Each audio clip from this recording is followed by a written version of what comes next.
Hello, Galaxy. I'm Chris Pirillo, and this is my view in fewer than two. AI is coming for your job, and if you're sitting there going, "Oh no, I'm not replaceable," BS.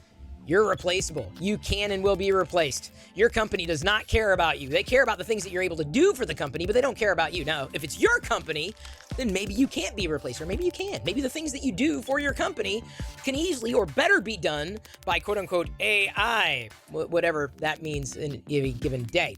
So if you're just approaching this and looking at AI and these tools and services like ChatGPT or Midjourney with blinders on going, if I ignore it, it doesn't exist. Oh, you're not doing yourself any favors.